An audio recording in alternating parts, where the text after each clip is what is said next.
और याकूब कहता है अध्याय 1 में, क्योंकि संदेह करने वाला समुद्र की लहर के समान है जो हवा से बहती और उछलती है।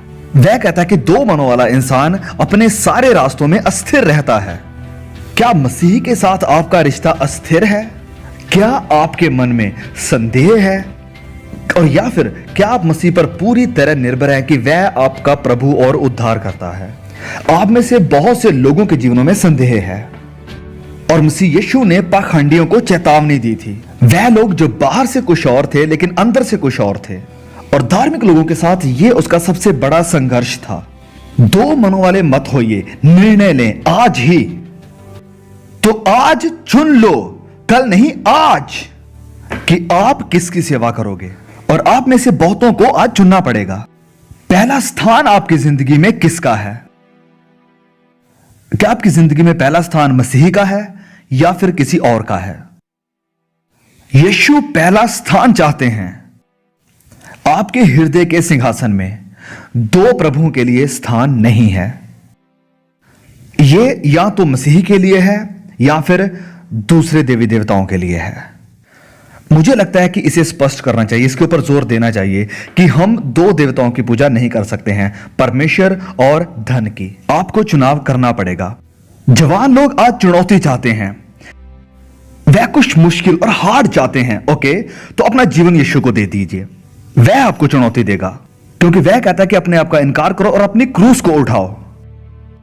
वह कहता है कि मैं मरने के लिए जा रहा हूं, आओ और मेरे साथ चलो। अपने स्वार्थ के उद्देश्यों और अभिलाषाओं का इनकार करें और मसीह की तरफ मुड़ें और उसके साथ उसकी क्रूस को उठाएं। अब पौलुस ने सिखाया कि मसीह वो है जो मूर्तियों को छोड़कर मसीह की तरफ मुड़ गया है, सच्चे और जीवित परमेश्वर की सेवा करने के लिए। एक मूवी आजकल बहुत चल रही है जिसका नाम है आइडल मेकर, लेकिन मसीह वो है जो है आइडल ब्रेकर। उन सारे लोगों के चुनाव की परवाह ना करते हुए यहोशुआ ने कहा कि मैं और मेरा घराना परमेश्वर की सेवा करेंगे। देखिए, आदम की वाटिका में आदम और हवा को चुनाव करना पड़ा। परमेश्वर ने कहा कि ओके देखो, अगर आप एक खूबसूरत संसार बनाना चाहते हैं तो हम मिलकर करेंगे, लेकिन मैं आपको टेस्ट करना चाहता हूं। मैंने आपको योग्यता दी है चुनाव करने की। मैंने आपको रोबोट नहीं बनाया है कि मैं आपका बटन दबाऊं और आप लोग मेरी आज्ञाकारी करें।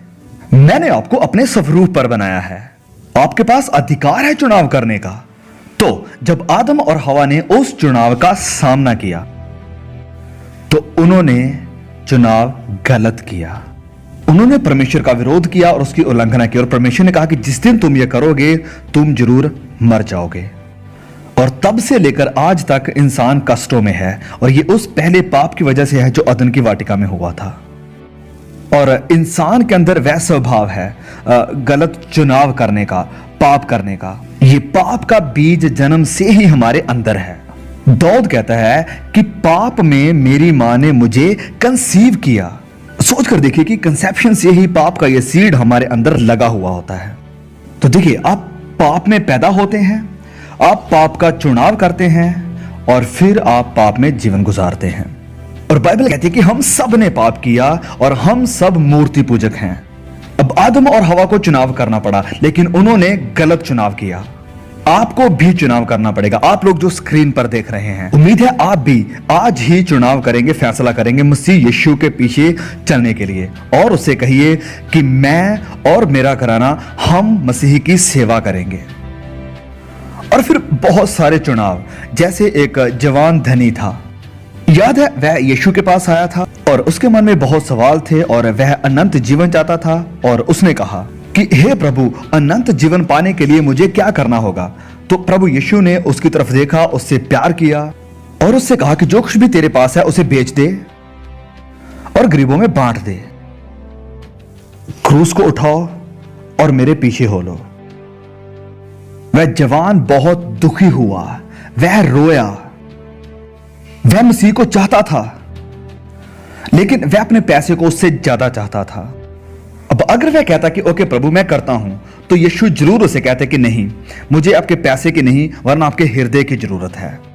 मूर्ति हुई है, जिस भी किसी चीज की हम पूजा करते हैं, हमारा नजरिया इस चीज को दर्शाता है। टेलीविजन भी एक मूर्ति बन सकता है। जब हम कमरे में प्रवेश करते हैं तो सारी वार्तालाप बंद हो जाती है और हम बड़े आदर और भय के साथ इस डब्बे को देखने के लिए बैठ जाते हैं। अब बाइबल कहती है कि हमें दो तरह के जीवनों में से किसी एक को चुनना होगा। यिर्मयाह लिखते हैं, यहोवा यूं कहता है, देखो मैं तुम्हारे सामने जीवन का मार्ग और मृत्यु का मार्ग भी बताता हूं। तो एक जीवन का मार्ग है और दूसरा मृत्यु का मार्ग है। और आप किसके ऊपर हैं? यीशु ने कहा, मार्ग मैं हूं, मैं मार्ग हूं, मैं ही एक रास्ता हूं। सदा की शांति का मैं ही रास्ता हूं, सदा के आनंद का बस मैं ही रास्ता हूं, अनंत जीवन का सिर्फ मैं ही रास्ता हूं, गुनाहों से माफी का सिर्फ मैं ही रास्ता हूं। बिना मेरे द्वारा कोई पिता के पास नहीं जा सकता, आपको मेरे द्वारा ही आना होगा। और इससे बहुत से लोग कम हो जाते हैं। जब यीशु ने क्रूस के ऊपर मरने की बात की तो बहुत से उसके चेलों ने उसे छोड़ दिया। उन्होंने कहा कि प्रभु, हमने तो सोचा था कि तुम सिंहासन पर बैठोगे और हम इन रोमियों को यहां से भगाएंगे। हमने तो सोचा था कि हम बड़े बड़े महल बनाएंगे, अच्छे घरों में अब रहेंगे, मजे करेंगे। लेकिन हमने तो नहीं सोचा था कि तुम मरने जा रहे हो और साथ में हमें भी बुला रहे हो। हमने तो सोचा था कि ये कोई राज्य होगा जिसमें हम रोम को हराएंगे और पूरी दुनिया पर हुकूमत करेंगे। और हां, ये जरूर एक दिन होगा, लेकिन अभी नहीं। मुकुट से पहले क्रूस है। हम में से कुछ लोग क्रूस को नहीं, मुकुट को चाहते हैं। पवित्र बाइबल बताती है कि एक ऐसा भी मार्ग है जो मनुष्य को सही दिखाई पड़ता है, लेकिन इसका अंत विनाश है। तो कितने रास्ते हैं? तो कुछ लोग कहते हैं कि हम अपने जमीर के पीछे चलेंगे, लेकिन आप अपने जमीर के पीछे नहीं चल सकते हैं। हम में से कई लोगों का जमीर मरा हुआ है। आपका जमीर आपके लिए सही गाइड नहीं है। आपने इसे सख्त कर दिया है, इसे मार दिया है। और फिर कुछ लोग कहते हैं कि मैं जो कुछ भी करूंगा सिंसियर होकर करूंगा। हम सब यहां पर एक फुटबॉल के स्टेडियम में हैं और कुछ साल पहले मैंने देखा कि एक आदमी ने फुटबॉल को उठाया और वह 65 यार्ड्स गलत दिशा की तरफ भागने लगा। और जो कुछ भी वह कर रहा था इसमें वह बहुत सिंसियर था। मैच हार गए। और फिर कुछ लोग हैं जो कहते हैं कि मैं बहुत अच्छे काम करता हूं, मैं चैरिटी के लिए भी देता हूं, मैं भलाई करता हूं और मुझे पता है कि परमेश्वर ये सब समझते हैं। बाइबल कहती है कि विश्वास के द्वारा अनुग्रह ही से तुम्हारा उद्धार हुआ है और यह परमेश्वर की ओर से है और यह कर्मों से नहीं है कि कोई व्यक्ति घमंड करे। अगर आप अपने कामों के द्वारा कीमत चुकाकर स्वर्ग में जाते हैं तो आप वहां पर घमंड करेंगे, देखो मैंने क्या किया, मैं अपने दम पर यहां आया हूं। देखिए, आपको मसीह की क्रूस के द्वारा ही जाना पड़ेगा, जहां पर मसीह ने हमारे पापों, हमारी सजा, हमारे अपराधों को अपने ऊपर लिया और खुद अपराधी बना। और फिर कुछ लोग हैं जो कहते हैं कि हां, मैं अपने आप को सुधारूंगा और भी अच्छा करूंगा। मैं बहुत से लोगों को जानता हूं जो हमेशा कहते हैं कि मैं और अच्छा करूंगा, लेकिन वह कभी भी अच्छा नहीं करते हैं। उनके अंदर ताकत नहीं है अच्छा करने की जब तक वह मसीह के पास नहीं आते हैं। और जब आप मसीह के पास आते हैं तो एक बहुत बड़ा बदलाव होता है, एक ताकत जो वह आपको देता है नया जीवन जीने के लिए। मैं मसीह जीवन नहीं जी सकता हूं, मेरे अंदर ताकत नहीं है मसीही जीवन जीने के लिए। पवित्र आत्मा को मेरे अंदर जीना होगा और मसीह यीशु को मेरे द्वारा जीना होगा। अपने आप में, अपनी ताकत में मैं मसीह जीवन कभी नहीं जी सकता हूं। प्रभु यीशु ने कहा, स्केत फाटक से प्रवेश करो, क्योंकि चौड़ा है वह फाटक और सरल है वह मार्ग जो विनाश को पहुंचाता है, और बहुत से हैं जो उससे प्रवेश करते हैं। क्योंकि स्केत है वह फाटक और कठिन है वह मार्ग जो जीवन को पहुंचाता है, और थोड़े हैं जो उसे पाते हैं। थोड़े, उसने कहा, थोड़े हैं जो उसे पाते हैं। यह स्केत और कठिन मार्ग है, जैसे मैंने कल रात को बताया था। क्या आप उन थोड़े में से एक हैं? आपको सिर्फ दो मार्गों में से किसी एक को ही नहीं चुनना है, वरन दो मालिकों में से भी किसी एक को चुनना पड़ेगा। यीशु ने कहा, कोई मनुष्य दो स्वामियों की सेवा नहीं कर सकता है, क्योंकि वह एक से बैर और दूसरे से प्रेम रखेगा, या एक से मिला रहेगा और दूसरे को तुच्छ जानेगा। उसने कहा कि आप परमेश्वर और धन की सेवा नहीं कर सकते हैं। यह पहाड़ी उपदेश है, मत्ती अध्याय 6 में। आपको चुनाव करना पड़ेगा। संपूर्ण बाइबल में चुनाव, चुनाव, चुनाव, चुनाव, चुनाव। तो दो मार्गों से ही नहीं, दो स्वामियों से ही नहीं, वरन आपको चुनाव करना पड़ेगा दो पिताओं से भी, दो आत्मिक पिता। यूहन्ना अध्याय 8 में उन्होंने एक बहुत ही हैरान कर देने वाली बात कही। वचन 44 में उन्होंने कहा कि तुम अपने पिता शैतान से हो और अपने पिता की लालसाओं को पूरा करना चाहते हो। उसने कहा कि आप में से बहुतों का आत्मिक पिता शैतान है।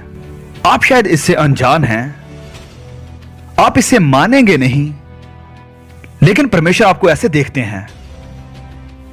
या तो वह सच्चा और जीवित खुदा प्रभु यीशु मसीह आपका आत्मिक पिता है, और या फिर शैतान। तो आपको सिर्फ दो मार्गों में से ही नहीं, दो स्वामियों में से ही नहीं, दो पिताओं में से ही नहीं, वरन दो मंजिलों में से भी चुनना पड़ेगा, स्वर्ग या नर्क।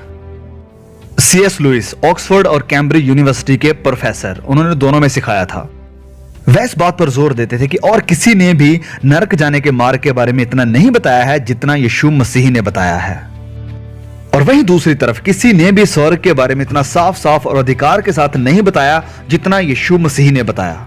स्वर्ग जाने की सीढ़ी यीशु मसीह है, स्वर्ग जाने का रास्ता वही है। उसके पास आइए।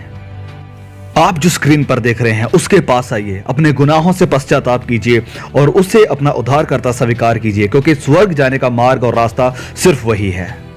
उसने कहा, मेरे पिता के घर में बहुत से रहने के स्थान है, और यदि नहीं होते तो मैं तुमसे कह देता। हाँ, प्रभु यीशु अब अपने पिता के साथ स्वर्ग में है और वह आपके आने का इंतजार कर रहा है। आप सबके लिए भविष्य में एक जीवन है, और ये अनंत जीवन सिर्फ तभी स्टार्ट नहीं होता है जब आप मरने के बाद स्वर्ग में जाते हैं, वरन ये अभी और इसी वक्त स्टार्ट होता है जब आप मसीह के लिए निर्णय लेते हैं, क्योंकि आज ही अनंत जीवन का वह आनंद आपके जीवन में आ जाएगा।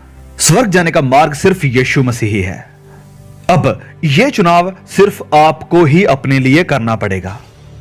यहोशू ने कहा कि मैं और मेरा घराना हम परमेश्वर की सेवा करेंगे। आपका पिता आपके लिए चुनाव नहीं कर सकता है, आपकी माता आपके लिए चुनाव नहीं कर सकती है, और ना ही आपके बच्चे। यहां सिर्फ आपको ही अपने लिए फैसला करना होगा।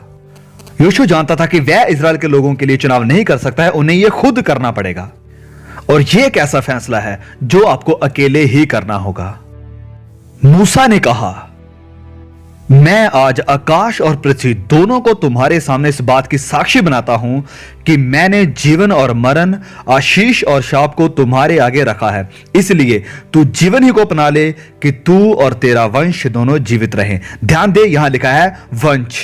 तो इसका असर आपकी संतान पर और आगे आने वाली उनकी संतान के ऊपर भी पड़ने वाला है। मैं और मेरा बेटा यहां पर बात कर रहे थे कि कैसे यह पीढ़ियों पीढ़ी चलता रहता है। यह ईमान जो हमारा मसीह के ऊपर है। इब्रानियों को लिखने वाला कहता है कि मूसा ने मसीह के कारण निंदित होने को मिस्र के भंडार से बड़ा धन समझा, इसलिए कि उसे पाप में थोड़े दिन के सुख भोगने से परमेश्वर के लोगों के साथ दुख भोगना अधिक उत्तम लगा। उसने फैसला किया मूसा मिस्र का नेक्स्ट फिरौन बन सकता था। वह फिरौन की बेटी का बेटा था और मिस्र की सारी ताकतों और राज्यों का वारिस था, लेकिन उसने चुनाव किया दुख भोगने का और कष्ट सहने का परमेश्वर के लोगों के साथ। वह नहीं जानता था कि उसका नाम इतिहास में होगा, वह नहीं जानता था कि वह इजराइल का लीडर बनेगा, वह नहीं जानता था कि यहूदी इतिहास में उसका इतना बड़ा नाम होगा। तो जब उसने यह चुनाव किया तो यह चुनाव परमेश्वर के ऊपर विश्वास पर आधारित था। देखिए, मेरी इस बात को बहुत ध्यान से सुनिए। हम सबके पास सिर्फ एक ही पास्ट या अतीत है, लेकिन फ्यूचर के विकल्प ज्यादा है। देखिए, आप अपने पास्ट को नहीं बदल सकते हैं, लेकिन आप अपनी मंजिल का फैसला कर सकते हैं प्रभु यीशु मसीह को चुनने के द्वारा। और जब आप ऐसा करते हैं तो मसीह आपके अतीत को बदल देता है। वह आपके अतीत के सारे गुनाहों को साफ कर देता है, क्योंकि मसीह यीशु का लहू हमें सारे गुनाहों, सारे अपराधों से शुद्ध करता है। वचन में लिखा है, बिना लहू बहाए पापों की क्षमा नहीं है। जब वह उस क्रूस पर मरा तो उसने आपके सारे अतीत के गुनाहों को माफ कर दिया। आज रात आपको आपकी जिंदगी में जितने गुनाह हैं उनको याद दिलाया गया है। पवित्र आत्मा अभी आपके मन में इसे लेकर आ रहे हैं, और आप जानते हैं कि न्याय के दिन ये आपके सामने होंगे, सारे गुप्त गुनाह, सब कुछ। लेकिन आज रात प्रभु यीशु आपको माफी देना चाहते हैं, और इस माफी से बढ़कर वे आपको धर्मी बनाना चाहते हैं, ऐसे कि जैसे आपने कभी कोई गुनाह किया ही ना हो। यह कितनी खूबसूरत बात है कि आज आपको विश्वास हो जाए कि आपका अतीत माफ हो चुका है, आप शुद्ध हो गए हैं, आप धर्मी हो गए हैं, और परमेश्वर आपके गुनाहों को फिर याद नहीं करता है। हाँ, और ये फैसला आज बहुत ही जरूरी है। देर करके फैसला मुश्किल हो जाएगा। चुनाव ना करना भी एक चुनाव है, और चुनाव ना करके आप ये चुनाव कर रहे हैं कि मैं परमेश्वर के लिए चुनाव नहीं करूंगा। अभी चुन लो। बाइबल कभी भी आपको कल का वादा नहीं करती है। आज ही आइए, वक्त आपके लिए फैसला करेगा। अगर आप अपने लिए आज फैसला नहीं करते हैं तो आप कहेंगे कि मुझे क्या करना होगा।